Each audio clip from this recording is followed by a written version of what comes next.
अस्सलामुअलैकुम, बोलिए खुश आमदीद। मैं हूँ शर्जील अरशद। मैं हूँ आपके साथ रमशा साजिद। हेडलाइंस आप जान चुके हैं, बुलेटिन का आगाज करेंगे। सबसे पहले बात करेंगे, बानी पीटीआई ने खुफिया तौर पर इजराइल से ताल्लुकात मामूल पर लाने के इशारे दिए। इसराइली अखबार यरूशलेम पोस्ट ने टाइम्स ऑफ इसराइल रिपोर्ट के दावों की तस्दीक कर दी है। अखबार का कहना है कि बानी पीटीआई ने इसराइल के खिलाफ अवामी सतह पर सख्त सियासी बयानबाजी की, लेकिन अंदर ही अंदर इसराइल के साथ ताल्लुकात मामूल पर लाने की ख्वाहिश का इजहार किया। बानी पीटीआई इसराइल के हिमायती हैं, जबकि एस्टेब्लिशमेंट सियासी क़यादत मुखालिफ है। पाकिस्तान सियासतदान हैं, उन्होंने खुफिया तौर पर इसराइल से ताल्लुकात मामूल पर लाने के इशारे दिए। इसराइल के अखबार यरूशलेम पोस्ट ने टाइम्स ऑफ इसराइल की रिपोर्ट के दावों की तस्दीक कर दी। यरूशलेम पोस्ट का कहना है कि बानी पीटीआई खुफिया तरीके से इसराइल से ताल्लुकात कायम करना चाहते थे, मगर पाकिस्तान में फौजी एस्टेब्लिशमेंट इसराइल से ताल्लुकात से बहाली में रुकावट बन गई। अखबार ने तजवीज़ दी कि मसले के हल के लिए सियासी क़यादत को बदलना होगा। बानी पीटीआई का किरदार अहम है, वो अवामी राय और फौजी पॉलिसी बदलने में किरदार अदा कर सकते हैं। यरूशलेम पोस्ट के मुताबिक ट्रम्प की व्हाइट हाउस वापसी पाक इसराइल ताल्लुकात में बेहतरी का अमल तेज कर सकती है। ट्रम्प इंतजामिया सिफारती और माशी फायदे पहुँचाकर पाकिस्तान की हौसला अफजाई कर सकते। यरूशलेम पोस्ट ने बानी पीटीआई को बेनकाब कर दिया है। उनका दोगलापन और तजादात का पहलू खोलकर सामने आ गया। पंजाब की सीनियर सूबाई वजीर मरियम औरंगजेब ने अपने बयान में कहा है कि बानी पीटीआई इसराइल से मामूल के ताल्लुकात चाहते थे। अखबार में लिखा गया कि आर्टिकल आंखें खोलने के लिए काफी है।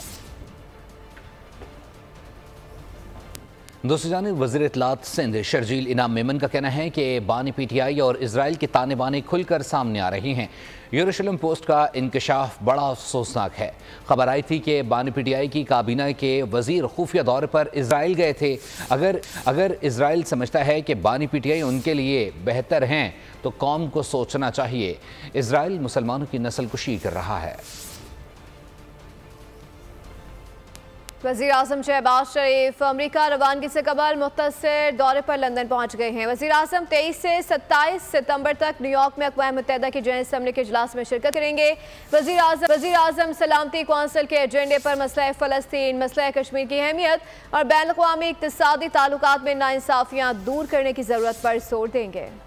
अक़वाम मुत्तहिदा का 79वां इजलास शिरकत के लिए वज़ीर आज़म पाकिस्तान मोहम्मद शहबाज शरीफ रवाना हो गए। वज़ीर आज़म जनरल असम्बली में अक़वाम आलम के सामने क्या क्या बातें रखेंगे, तरजीहात क्या होंगी, दुनिया के लिए पाकिस्तान की खिदमत क्या रहीं, आलमी रहनुमाओं को बताएंगे। तर्जुमान दफ्तर खारजा के मुताबिक वज़ीर आज़म सलामती कौंसिल के एजेंडे में मसला फ़लस्तीन और कश्मीर के तनाज़े समेत देरीना मसाइल को हल करने पर जोर देंगे। बैनुल अक़वामी इक़्तिसादी ताल्लुकात में अदम मसावात भी तरजीहात में शामिल हैं। वज़ीर आज़म कसीरुल जहदी के लिए पाकिस्तान के अज़्म, आलमी अमन व सलामती और खुशहाली को फ़रोग़ देने में अक़वाम मुत्तहिदा के किरदार की हिमायत का अदा करेंगे। पाकिस्तान आलमी बरादरी पर भी जोर देगा कि वो मौसमियाती तब्दीलियों से निमटने और इस्लामोफोबिया की बढ़ती हुई लहर का मुकाबला करने के लिए फैसला कुन इक़दामात करें। 23 सितंबर से 27 सितंबर तक वज़ीर आज़म के प्रोग्राम में अक़वाम मुत्तहिदा के सेक्रेटरी जनरल और जनरल असम्बली के सदर समेत कई आलमी रहनुमाओं के साथ 2 तरफ़ा मुलाकातें शामिल। तवानाई के शोबे में बैरूनी सरमायाकारी लाने का मिशन वफाकी वज़ीर बराए पेट्रोलियम मुसद्दिक मलिक वफ़द के हमरा चीन के दौरे पर हैं। दौरे में OGDCL और चीनी कंपनी CCDC के दरमियान मफाहमत की यादाश्त पर दस्तखत हुए। MOU के तहत OGDCL और चीनी कंपनी के दरमियान शेल टाइड गैस पर ताउन होगा। पेट्रोलियम डिवीज़न के मुताबिक मुआहदे का मकसद मुल्क की तवानाई ज़रूरियात को मकामी वसाइल से पूरा करना है। मुसद्दिक मलिक का कहना है कि मुआहदे से तवानाई के वसाइल की दरियाफ्त के नए दौर का आगाज़ होगा। वज़ीर तिजारत जाम कमाल का कहना है कि पाकिस्तानी बरामदात को फ़रोग़ देने के लिए 8.5 अरब रुपए की मंजूरी दे दी गई है। टेक्सटाइल, ज़राअत और आलमी ब्रांडिंग के लिए आम इक़दाम किए जा रहे हैं, जबकि मुख्तलिफ शोबों में तहकीक और तरक्की और टेक्नोलॉजी के हुसूल के लिए फ़ंड्स मुख्तस किए हैं। वज़ीर तिजारत के मुताबिक पाकिस्तान को बैन अक़वामी सतह पर मज़ीद मुतारिफ करवाने के लिए वसाइल की फरहमी नागुज़ीर है।